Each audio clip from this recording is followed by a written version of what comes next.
Greetings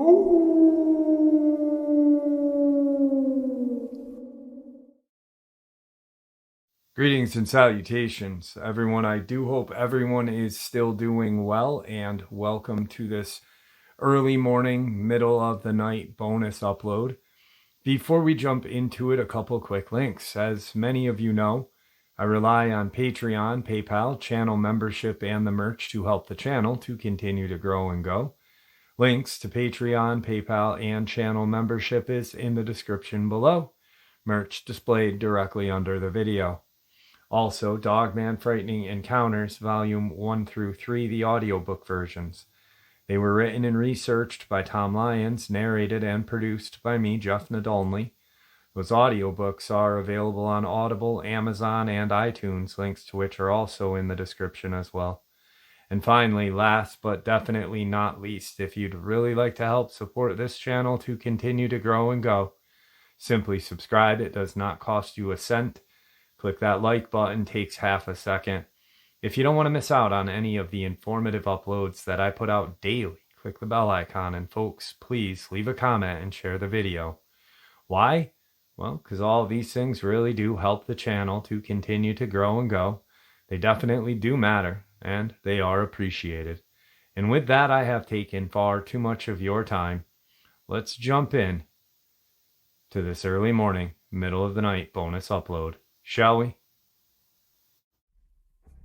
Christian County headliner news. Opinion. Dogman, werewolves. Could be Bigfoot. Sam Updegrove has been fascinated with the unexplained since childhood. He began actively investigating paranormal incidences in his late teens and has continued for more than 4 decades. Now retired and a cancer survivor, he has lived in the southwest Missouri Ozarks for over 30 years. Recently, a post on a group page I am an admin of brought up the subject of what have come to be known as Dogman, Bigfoot-type creatures, in that they are large, bipedal, and covered with hair, but with a noticeable muzzle, more reminiscent of a canine hominid. Hence the name.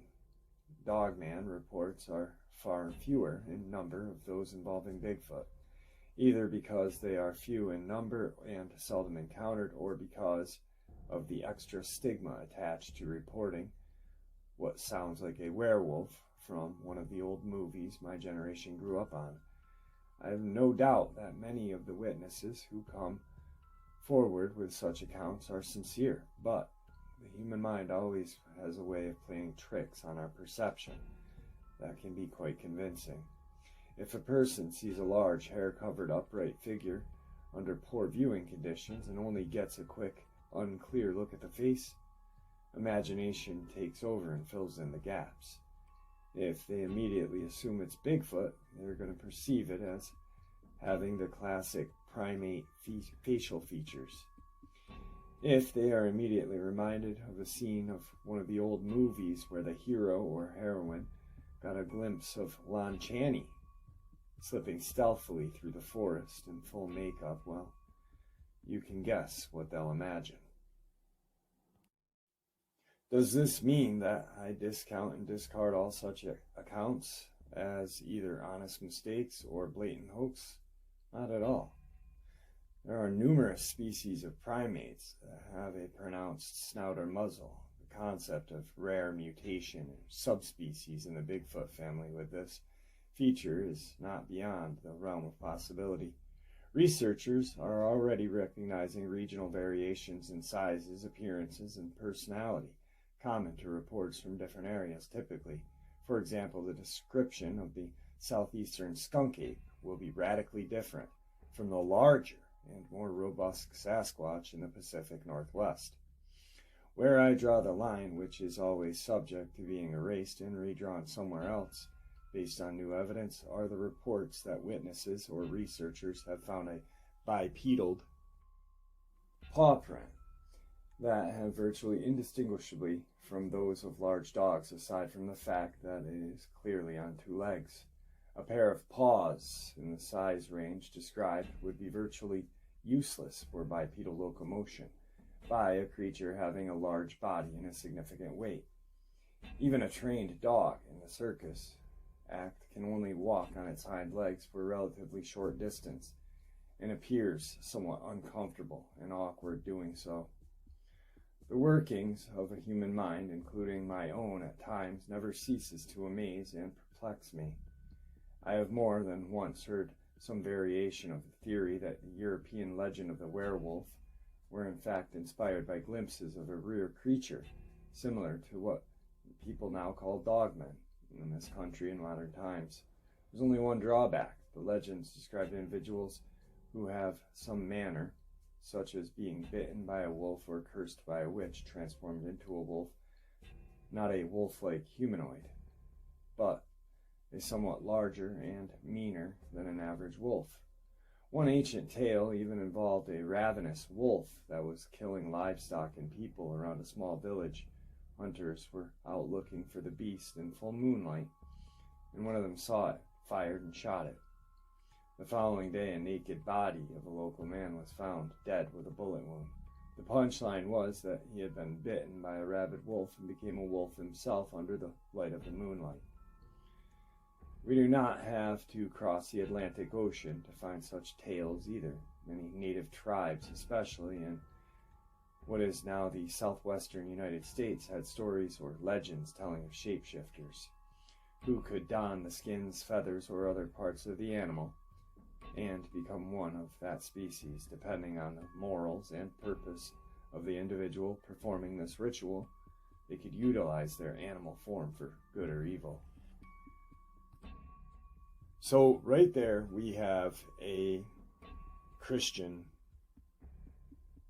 philosopher, reverend, I don't know who he is, what he does. He is Christian, that's all I know.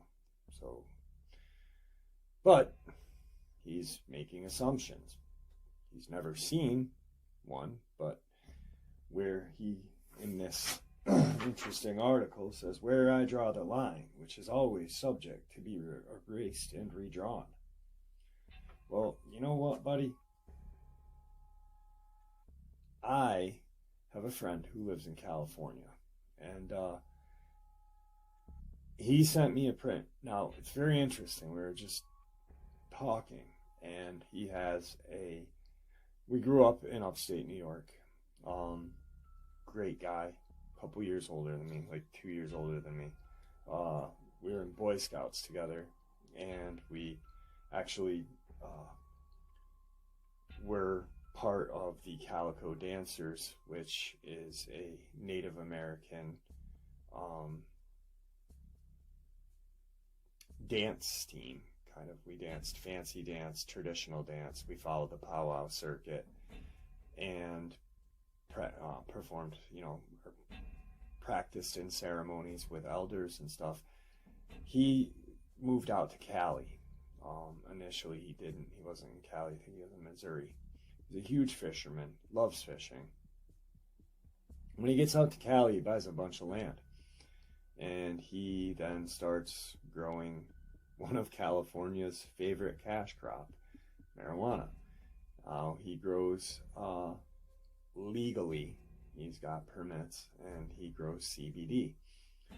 Now, I knew he had a lot of land, and I knew kind of where he grows, and I was actually talking about Humboldt County, and I kind of wanted to see what his view on this was. So I said, hey, how are you? Yada, yada, yada. Long story short, he texts me a picture, and it's a paw print, a bipedal paw print the size of his hand. Now, his hand he's bigger than me. I'm 6 foot. He's about 6'2". So that would make his hand somewhere, we'll just say, I'm measuring my hand right now, from my wrist to my pointer or middle finger is about 8.5 inches. His would be probably 9 to 10, because he's a bigger guy than I am.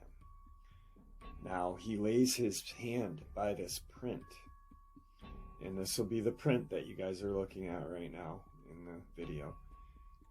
Now, all I said was, dude, this is what I do on my channel. I'd like to talk to you or some people that may have had seen something. Sasquatch, Dogman, whatever. Boom, he sends me this picture and I'm blown away because he had no idea I was contacting me. He had no idea what I did on my channel because we hadn't talked in years. And all of a sudden he's sending me this amazing print. It does not look like anything like these prints that people are, I believe, and I honestly do believe, making up. And I'm sorry, but, you know, like this guy said in this article, a bipedal dog is not gonna, those paws are so small, regardless of even it being 8 foot around, you know. But I sent the picture to Victor, I sent the picture to Kuhnbo, and they both said the same thing. That's real. So now we have this Christian organization examining Dogman, werewolf, Bigfoot. And I just found it interesting because there is no mention in this article that talks about them becoming, you know, being part of the end times. And it just, I don't know, it's very strange to me. I found the article very interesting. One of the very interesting points that I found was that who do we know that talks about Lon Chaney? Yes, Victor. And what does he tell us? That the werewolf resembles Lon Chaney. And I found that very interesting. I really did. Now, there's one thing that the guy got wrong, which is the Native Americans just in the southwest of the United States. But all tribes have a form of some sort of shapeshifter. There's legends beyond legends. I mean, go look at the Ojibwe. I mean, and that's some deep shit right there. I've read a thesis written by an Ojibwe woman, and it blew my mind away. You know, it was like 200 pages. I had a headache after I was done reading because the writing was so small, but it was amazing. So I don't know. I just wanted to share this with you guys, and I'm sorry I didn't intend on having this upload be out so late, but I wanted to include this, so I kind of had to re-render the whole thing. But I hope you guys found it as fascinating as I did. Today's first encounter. About 8 years ago, my brother John was heading home from his girlfriend's house off of a county road just outside of Boulder, 11 miles south of Pinedale, Wyoming. It was around 1 or 2 in the morning when he saw what he said was a huge dog traverse down a slope on the south side of the road and commenced to run alongside of his pickup. He was driving a 1970 Ford F-150 Highboy, which came from the factory lifted. The Dogman was running with him at about 40 miles an hour. There's a 3-foot narrow ditch running along the road, and the Dogman's head was level with his as he was driving, so John puts its height at 7 to 8 feet. It was dark in color with gray or white on its muzzle, running from its nose to under its eyes, which were amber in color. He sped up to 45, and the Dogman kept up with him, often looking inside of the pickup. He said at around 50 miles an hour he lost it, and that's all he would tell me. Today's second encounter. My first encounter happened late at night while driving home to Snohomish from Sultan, and 2 towns being about 10 miles apart. I was with my mother, and we had just finished dropping off a friend at her home in Sultan. It was late October, and there was an unusual storm going on that night that everyone talked about for the following days. Tremendous cloud-to-cloud lightning, very cold, dry wind with no rain. Bright flashes of light, loud thunder, and lots of leaves blowing around. After dropping a friend off, we were on a stretch of road that's very dark with farmland on either side, Highway 2, and both sides having densely wooded hills.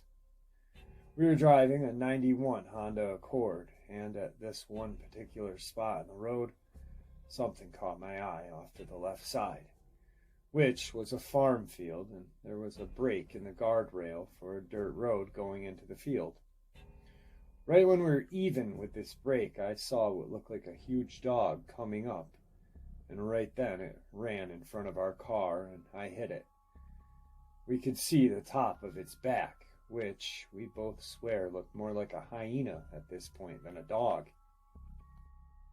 It had to be huge to see it over the hood of the car, when you're sitting pretty low to the ground in a Honda Accord. Its fur was shaggy brown and molted with dark spots, just like a hyena, and its front seemed higher up than its back. The headlights hit it up as it ran right out in front of our car, and we could feel it get hit, but didn't see where it went, either in the air or off to the right side. It was running from the left side of the highway to the right. We were driving westward. It sent my car into an uncontrollable swerve back and forth into the oncoming lane, and I just prayed that I could get it under control to keep from getting into a head-on collision with what looked like a Ford Aerostar van. A calmness came over me, and I felt my guardian angel had taken control of the steering, because we missed the van just by a few inches. After going a little way further, we both shook up. I pulled off to the side. My mother said she wanted to go look for the dog because we both love animals and felt bad about hitting something. But I had a bad feeling about looking for this dog because it had looked so strange, and I was afraid of it.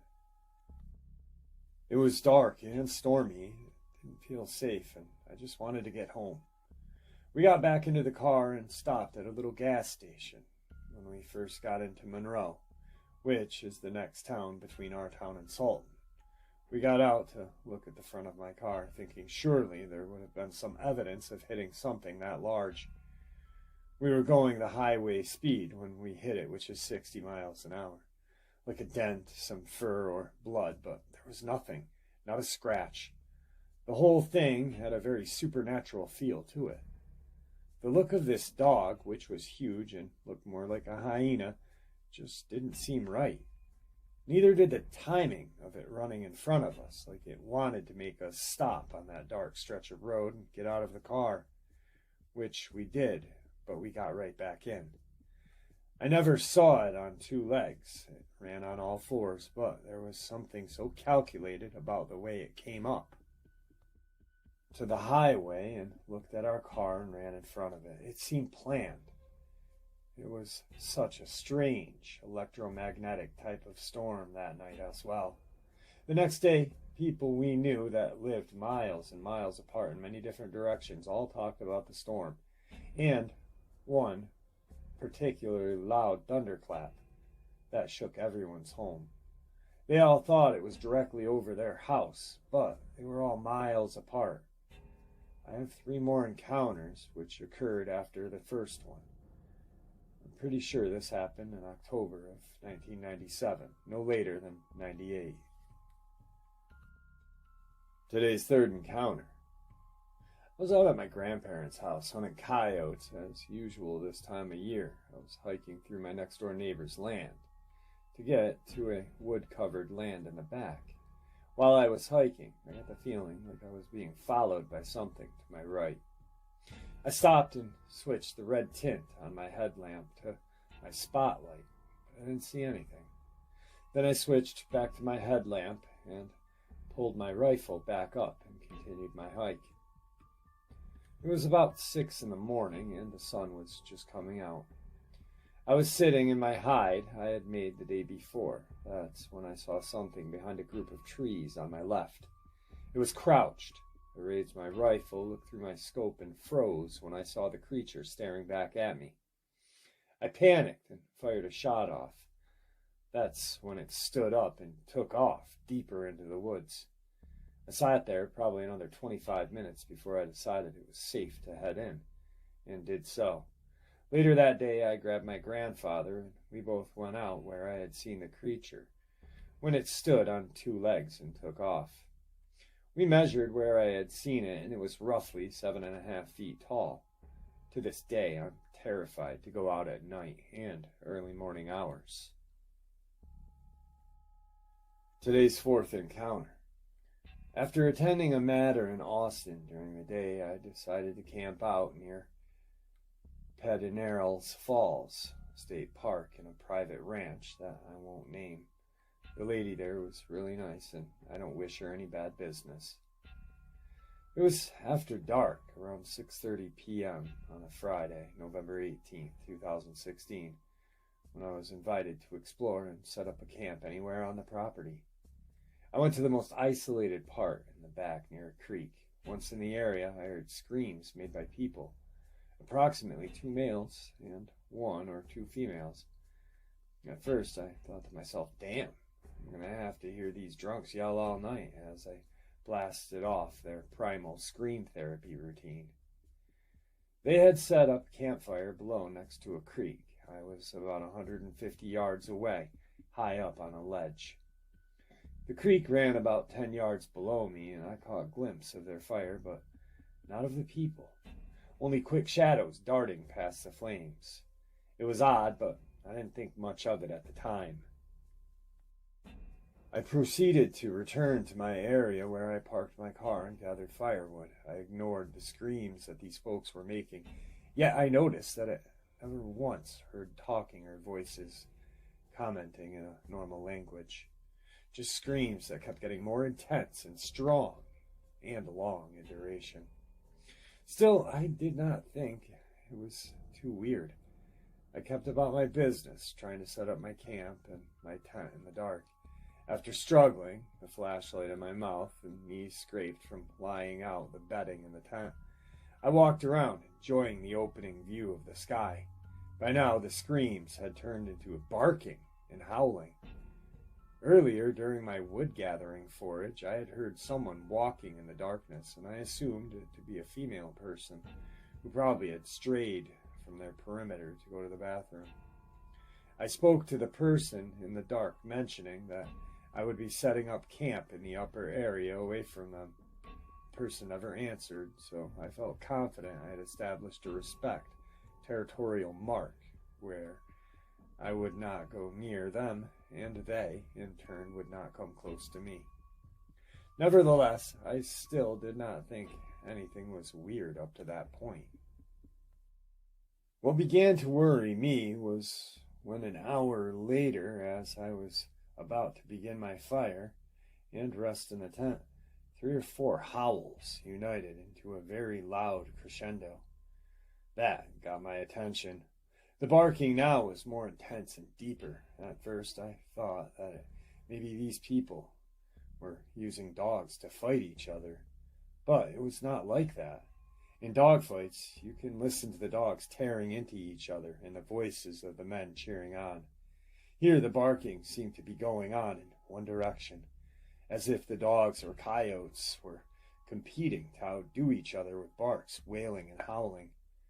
As my mind tried to comprehend what was going on, another possible scenario appeared to my reasoning capability. Maybe they had set up speakers and were playing a recording of barks and howls. But that really made no sense. Once again, the barking deepened and the howling became more fierce and louder.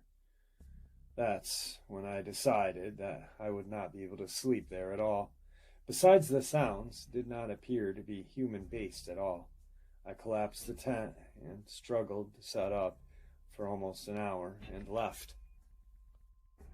The stone ring and all the firewood of different lengths and thicknesses stacked and ready. A sense of self-preservation came over me as I was alone, unarmed except for a long, heavy machete I gripped with my right hand. Before leaving, I crept as far as I could to the ledge where earlier I had seen their campfire, but the barking and howling was too great. I crept up quietly in a defensive combat mode. only 25 yards further. I didn't reach the 50-yard mark at the ledge, where I had been 2 hours earlier. How I wished I had a tape recorder with batteries so that my wife could have heard what I heard. Like I said, I could not go any deeper or closer to them because the things voicing out the barking and howls were not people. I never saw them. Today's fifth encounter. On April 4th of this year, 2008, I came back from work around midnight. Like most nights, I sat down on my back porch and lit a cigarette and relaxed. However, unlike most nights, I heard something new. I'm used to coyotes and my neighbor's dogs barking, but in this case, I heard something new. It sounded like a deep howl, but instead of the usual dog sound, it stayed as one tone, and it was octaves deeper. I heard it go from backyard to backyard, and neighbors' dogs took notice. The dog's barking triggered one of my dogs to run out to the fence line, and she began to bark at something unseen, at least from my perspective. I got up and told her, "Hey, come back here, girl, it's okay." She turned to me and sat there, utterly frozen in fear. It took a few minutes to break her out of this, and she bolted to the back door. I decided to poke my head out at the gate and look into the field behind the fence. But the tree line, I saw these amber-colored eyes standing about 5 feet above the ground. I decided to run in and took up my knife and ran out in the direction of the eyes. The whole time I walked, I heard howls. However, though when I got close to where I initially saw these eyes, every sound stopped. You could literally hear a pin drop, where I didn't see anything. I felt the presence of something watching me. After a few moments, I walked back to the porch and sat and had another smoke. It was then the howls started again. This time, though, they came from the neighbor's backyard. They have 2 shepherds, and I will never forget this sound. The first was a guttural growl noise, unlike anything I had ever heard before, and one of the shepherds shrieked, and then I heard the other get slammed against the fence. One thing led to another, and I heard my neighbor fire off a round, and then I heard this thing trail off. The next encounter was just 3 nights ago. I heard the howls start up again, but this time I heard it was making its way through the tree line behind the back lot of my house. I heard the thumping of its feet. Branches were snapping. My instincts kicked in to get cover, so I shut off the back porch light and allowed my eyes to get adjusted. There was enough light to clearly see the opening in the tree line that's about 2 of me wide and about 9 feet high. I watched in the direction where the noise was coming from, and all of a sudden, I see it stand up. I first saw the ears, tall and sharp like knives. I then saw its head, followed by its broad shoulders and long arms. It stood there watching me for what seemed like forever until it turned and ducked under a little and took massive strides, 2 legs, and walked off. It's because of this I've been conducting an investigation on this thing. I learned there was an encounter in Firestone County, not too far from me. I hope to get reasonable evidence soon. Today's 6th encounter. I grew up in a town called Hawthorne, located in Nevada. Hawthorne is located right next to Walker Lake. The main highway leading from Hawthorne to Reno is Highway 95, which, if you use Google Earth, you can see runs right between Walker Lake and the mountain range. This creates a small area of highway that is affectionately known to the locals as the Cliffs. When I was 14, my grandparents' mom and I were coming home late from a long day of doctor appointments in Reno. My grandfather was driving, and we hit the Cliffs a little after 11:30 at night. I was in the passenger seat to help keep my grandfather awake, but I still think it was just so I would sing folk songs with him. Anyway, about a third of the way around the Cliffs, heading toward Hawthorne, there's a small area where the road pulls away from the mountain and creates a small alcove area. As we started to come up to it, we saw a large animal crossing the road, dragging another animal in its mouth, and it stopped in this alcove. Grandpa thought at first I might get my first look at a live mountain lion, so he slowed down. When we got to within 100 feet of it, he turned on the brights. To our surprise, it was no mountain lion. We only had a couple of seconds to look at it after Grandpa turned the brights, because after the light hit it, whatever the hell that thing was, it turned and looked at us for 1 second, and the next it leapt straight up the side of a mountain and was out of sight, leaving the mangled body of a fox. My grandfather hit the gas, and the old Buick we were in jumped, waking up my grandmother and Mom in the back seat. I'd never seen my grandfather truly scared before, but even he was physically shaking afterward. I remember the sheer bulk of the thing, and the fact that it really looked like a large bodybuilder. When it jumped in the same fashion as a human, with its arms reaching up toward the rocks almost over its head. It had long, thick fur, but you could see its muscle definition. I don't remember the facial features, but I remember the pure terror when that thing turned and looked at the car with those shiny yellow eyes. I even pissed myself. I've come practically face to face with a polar bear, and I wasn't as scared as I was when we saw that thing. Now, I don't believe in werewolves, and I haven't seen anything like it since, and I hope I never do. Today's 7th encounter. A couple winters back, right after the first snow, my mother and I were driving home from Coeur d'Alene. You have to cross the train tracks twice to get to our house. After the second crossing is our neighbors that hang all kinds of crazy signs about giants in the woods, government cover-ups, and the hoodoo legend of the howler. We've always thought these people were talking about Sasquatch, but we never guessed a chance for a Dogman. We were passing the Looney house, and it was around 2200 with clear vision. There's a bullpine tree line to my right and a hillside to the left, and my property straight on the top of a hill.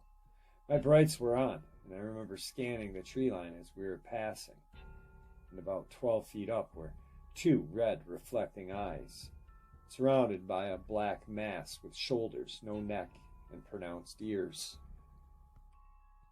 My shot caused me to ditch the car from not paying attention to the road. We were high-centered for about 5 minutes. I stepped out and locked the hubs. I remember having that overwhelming feeling of being watched, which then hurried my project. When I got back into the car, that feeling didn't go away. I quickly got out of that ditch and sped up to the hill toward my home. My mom was asking me why I was so worried, which she later found out why.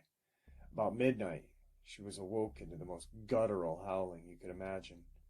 She yelled through the house to see if I was still awake. I had already had my window cracked and listening to the sounds that we still hear every now and then. I then armed myself with an AR-15, a .45 revolver, and a .380. It's the best I had at the time. And the only way you can get the truth is to find it yourself. I trekked through the snow to the location I had seen the eyes and the exact tree. There were no tracks in the snow. I thought I was just seeing things and got all worked up over nothing. But then I looked up, around 13 to 15 feet in the tree, and about 7 feet up as well were claw marks dug into the tree. I started looking for other trees, and sure enough, there was a trail of claw marks from tree to tree. Eventually, the mystery trail came to an end and gave in to another shocking trail, large enough to dwarf a lion print, the largest dog prints I had ever seen. The trail seemed to step over large brush piles and bushes. Eventually, it led to a quad trail that follows the lower part of my property and Hoodoo Lane. What I saw next still lies there. A deer carcass with no head, no hindquarters, and no vital organs. On closer examination, the neck bone was crumbled and shattered, surrounded by torn flesh. Both legs were broken with no bite marks, and the ribs had been separated in a pattern that indicated hyperextension. There was a lot of scuffle in the snow from coyotes, but I've never seen coyotes leave breast meat and back strips. What concerned me even more was I found a leg wedged in the fork of a thin pine about 12 feet off the ground. This tree couldn't support a bobcat. I've never gone back into the woods behind my house without being armed. My neighbors now think I'm the crazy one. I dress in full combat gear when I set trail cams. I guess I am the weird one now. But I will tell you this. There is something in my woods that has the rancher across the street thinking a grizzly attacked his cows in November. Every neighbor hears the howls. I asked my landlord at the bar if he had seen or heard anything while he was living there, and his face went white as a ghost. I haven't had a sighting since, but I did have an ice ball thrown at my car, and there are no kids in this neighborhood. Today's 8th encounter. I saw a Dogman walking along the green belt in Boise, Idaho. And to be more specific, the area would be Garden City. The actual location on the green belt would be the area of green belt that is just on the other side of Veteran Parkway. For those not familiar with the area, the Boise River flows through downtown Boise and Garden City. The green belt is a walking, biking path that is paved and goes right next to the river. It was about 3 in the morning in February of 2008. I was scraping the ice off my car window. I had to be at work by 4 in the morning. I realized that it was eerily quiet. I looked up and saw it walking along the green belt, going towards the Veterans Parkway Bridge. The bridge goes over the Boise River, and the green belt pathway goes under the bridge. It was tall, I'd guess at least 7 feet tall. It turned its head and looked at me. It had green, neon-colored glowing eyes. I said out loud, "Oh my God." It turned its head back and continued walking along the green belt. It was walking slowly. I was frozen with fear and didn't move until I saw it vanish behind a building that was next to the Veterans Parkway Bridge. I assumed that it continued to walk along the green belt under the bridge. It had dark brown fur all over its body, pointed ears, a long snout, weird legs, and a tail. I got a pretty good look at it. That section of the green belt is at the end of a dead-end street, and has a couple of businesses there with parking lots that are all lit up with streetlights. I only saw it that one time. Today's 9th encounter. Crowley, Louisiana, population 13,435. Down the railroad tracks about 2 miles is an old nursery, the Ziegler Plant Nursery. The old couple, the Zieglers, are both now dead, but the 5-acre homestead is now owned by a veterinarian, Dr. Artall, who lives on the property. The previous owners reported 2 werewolf creatures jumped a fence in broad daylight as their children watched in terror. The daughter and son jumped atop the car spellbound. Later encounters had the werewolf excrement poop on the front porch. State wildlife authorities came and filled out a report, but could not identify the poop or the tracks of the paw prints at all, as listed in any logged familiar comparison to identify species known. So come to find out, this homestead is built on an Indian burial ground. I called Mrs. Ziegler after her husband died. She stated she had a loaded firearm in every room and a holy cross in every room. As of 2010, Mrs. Ziegler also passed away. I recently went to the Crowley barber shop, and an elderly gentleman said he once was a gardener, maintenance, grass mower at the Ziegler Plant Nursery years ago. And when he would go inside the house, objects would move on their own, and the furniture and beads would shake violently, and the crosses would spin upon the walls. Today's 10th encounter. I'm 16 years old, grew up here in Montana, pretty active in the outdoors. When I was 4 or 5, with my parents in a small town right next to the highway. Our house was right next to it, and my room faced the gravel road that went to the highway. It was summer, and we didn't have AC, so I would leave my windows open at night so I could stay cool. One night I woke up and noticed a silhouette standing outside of my window. My eyes focused, and I saw that it had a furry outline and these frosted blue eyes it was using to look at me. I sat up in my bed, frightened, but I didn't feel the need to yell for my parents. They just kind of stared at me. While looking at it, I saw that it had pointed ears with tufts of fur like a lynx, and a muzzle like a German shepherd. It was fairly muscular and was almost resting on my windowsill, like it was leaning against it. We stared at each other for a good couple of minutes. Then it smiled at me, like a dog does, and even tilted its head. It then backed away from my window, walked across my yard to our chain-link fence, and literally stepped over it. I got out of bed to watch this thing as it got down on all fours and ran down the road, across the highway. Listening, I heard it yip and bark, while on the other side, which was a prairie, with a but then forest. It was almost like it was calling to the others. Looking back on this, I feel like maybe it felt like I didn't pose a threat. Maybe it was just curious. Back then I was a little kid. Now I'm a lot bigger, 6'7", and almost 200 pounds. So I'm thinking if I saw one of these things again, I probably wouldn't get the same reaction. And there you have it, folks. I hope you all enjoyed this early morning, middle of the night bonus upload as much as I enjoyed sharing it with you. I'd like to thank you all for supporting the channel. It is your support that helps this channel to continue to grow and go, and honestly what gives us all a place and a chance to share our experiences and theories judgment-free.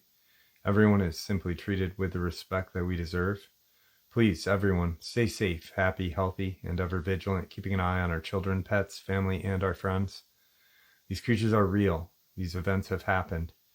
Share this information with those you love and care about, and it may just help save their lives someday. Until next time, never stop asking questions, never stop searching for the truth, and God bless you all.